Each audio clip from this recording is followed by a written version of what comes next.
Morning, guys.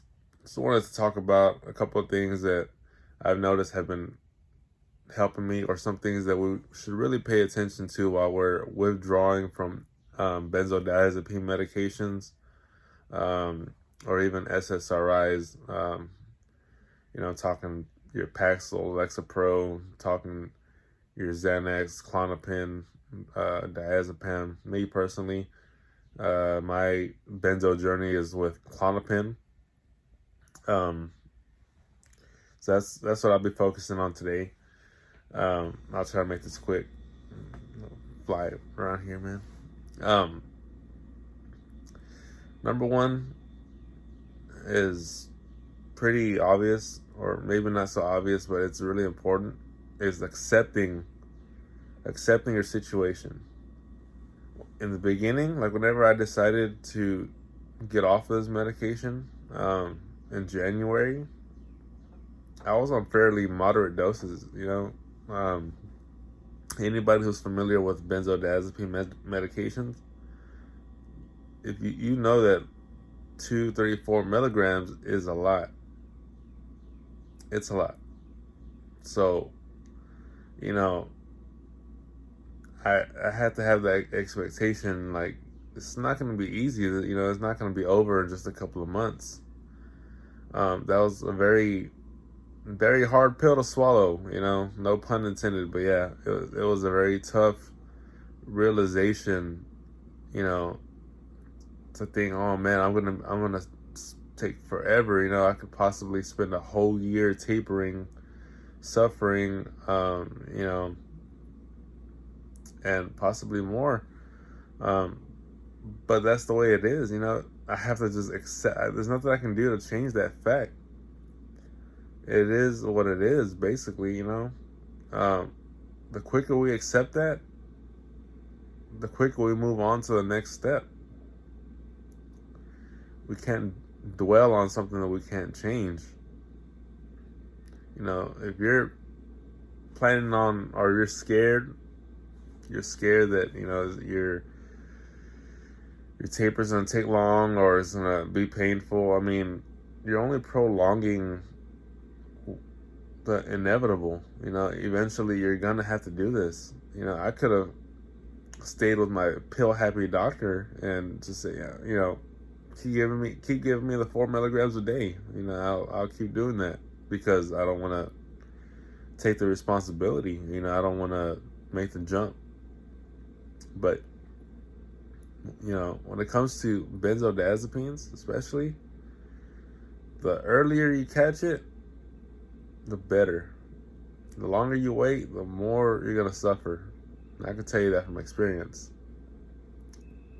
Number two, get your rest. You look at me, you can look at my eyes. I've got, black circles and bags and all that. Last night I really didn't sleep too well. That's kind of my fault. I'm up late watching movies on Sunday night. So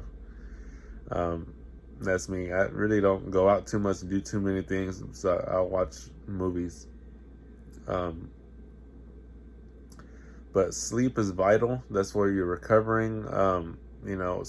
Sometimes, like kind of last night, I was like wired up a little bit. I was wide awake. I took some melatonin, and that's basically all I take as supplement goes. Melatonin. I don't know if anything else helps. I haven't tried it. I've taken like CBD gummies or whatever. I can't tell if they help or not. So we covered acceptance. We covered sleep. Get to bed early. That's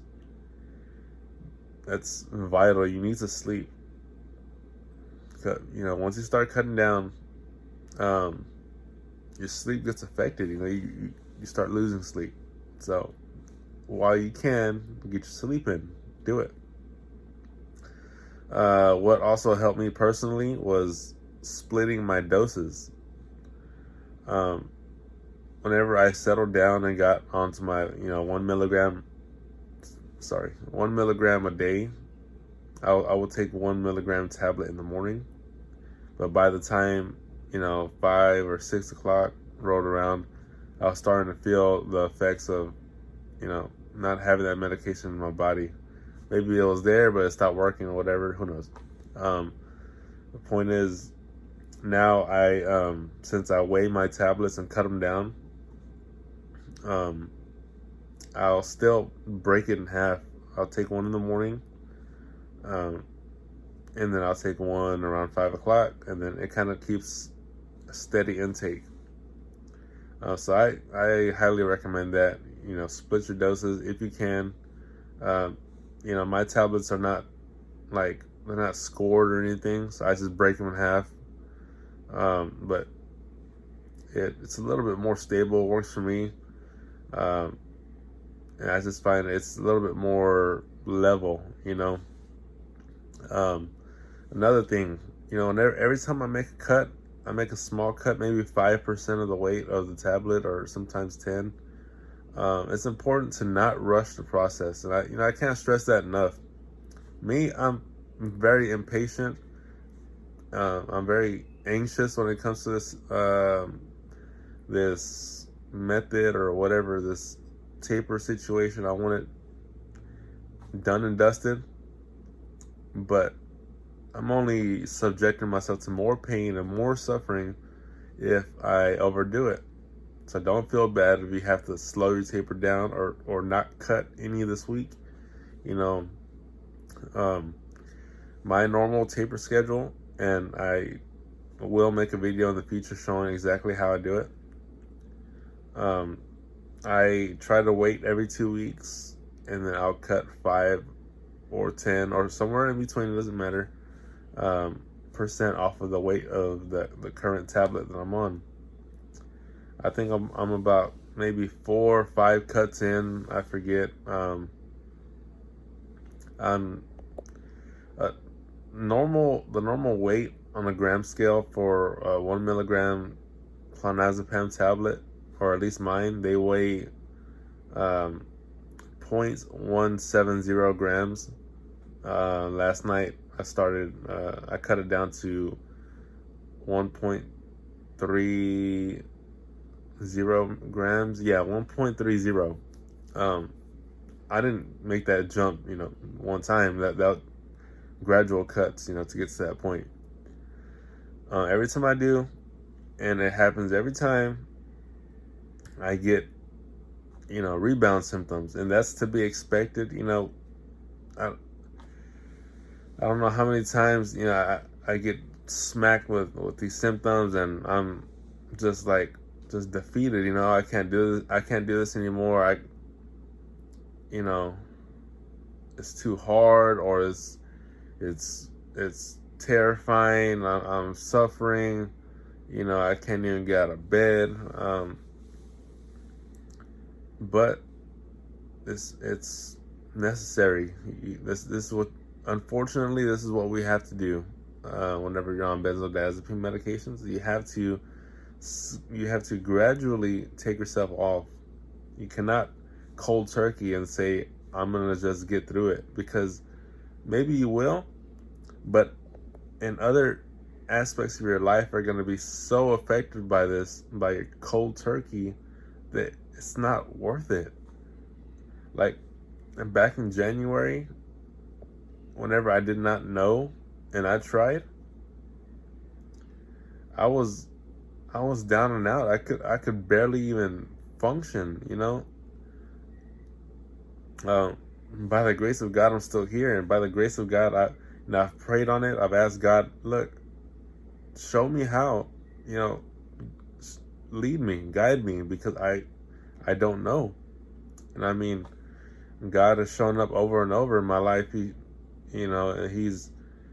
guiding me, and that's something to me is really important, because I didn't have a damn clue about tolerance, interdose withdrawals, nothing, and much less tapering. But yeah, that's another point. If there's something about tapering benzodiazepines that kind of makes you grab onto something, because it is a storm, and it's a storm that we all, at first I was like, man, I'm gonna muscle through, I'm gonna white knuckle it. Now with benzos are different. It's a different ball game. So if you can avoid a cold turkey, avoid it. Even if you do a 3-month taper, that would be so much better than a cold turkey. Um, Another thing, I really wasn't like, I saw the process, or I read people were using liquid or water or milk titration methods, and it intimidated me. Dry cutting intimidated me because I did not know how to do it. I didn't know, um, you know, what to do or what to buy.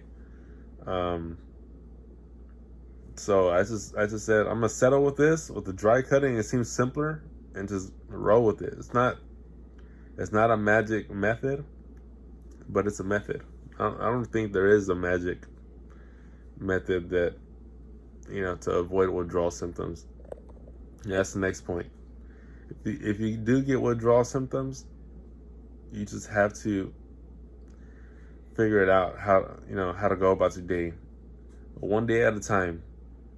You can't take on the world while you're doing benzo withdrawal. It's not possible. You have to accept that fact. Accept that you're gonna be limited. It's okay. I mean, if somebody judges you, somebody says, "Oh, like you're lazy or you're not doing this and that," they don't know your situation. They don't understand what you're going through. No one is gonna understand. It's just the way it is. Unless somebody has been through the situation, they will not know. So don't expect them to know. And cut them some slack. Let them know if it's your friends or whatever. Look, I'm going through something. This is what it is. I'm sorry if I'm not going to be myself during this, these times or whatever. But I'll be back. I will recover. And that's something I have to tell my parents. I have to tell my parents, look, I'm not going to be this go-lucky, upbeat all the time and always there. I can't, because a benzo recovery takes all your strength. It takes everything. So you need to recover. You need to rest. And cut yourself some slack. If you're not making every, party, you're not going to every social event, you're not going out with your friends or whatever. Or even me, in my case, I couldn't even play video games for a while. I'm 28. Every now and then I'll jump on the PC or whatever. I'll play Rocket League or whatever with my friends. But I can't do that stuff anymore because I'll get dizzy. At first, the first night it happened, I was so upset. Told my wife I can't even enjoy something as simple as a video game with my friends, and I was really upset. She's like, "Look, this is part of the process. Don't worry about it. You'll one day you'll be back to that." And it makes a lot of sense. We have to think in the long term. We're so used to instant gratification that we get really upset whenever we can't get something now. Now me, I'm that type of person now.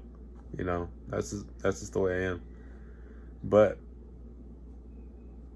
this process, benzo withdrawal, will force you to do things and change your methods. It will force you to. But our brain and our body are incredibly resilient. I want you to understand that. If you're going through this, just like I am, you're watching update videos. I'm in the thick of it. I was taking 4 milligrams a day back in the end of 2020. Now I'm down to it's kind of hard to know the milligrams. You do the math, whatever. I think it's 0.7 milligrams of Klonopin a day, which is a hell of a lot down from 4 milligrams. I kind of had a very fast drop. I don't recommend it, but I was kind of forced into that situation. Problems getting my meds or whatever. But by the grace of God, I'm okay. You know, I'm not in a worse situation, and there are worse situations. Think about that. There's always worse situations. No one likes to hear their situation is not the worst, because it feels like it's the worst. And I would tell my wife that all the time. Um, that it's just too hard, and why me, this and that, and self guilt. That's another thing. There's so many people going through this. A lot of people who they don't publish stuff on the internet, but they're going through it and they don't know what to do. Some people are being cold turkey off high dosages, and that's hell, you know. So count your lucky stars. If you're able to taper, and you have a doctor who's willing to give you the medicine. That's my next point. Doctors are not always going to know. But on second thought, I'm going to save that topic for the very next video, because this one's already getting long. So check in on the next video, and it's going to start with doctors. So we'll see you guys. You be safe. Take care of yourself.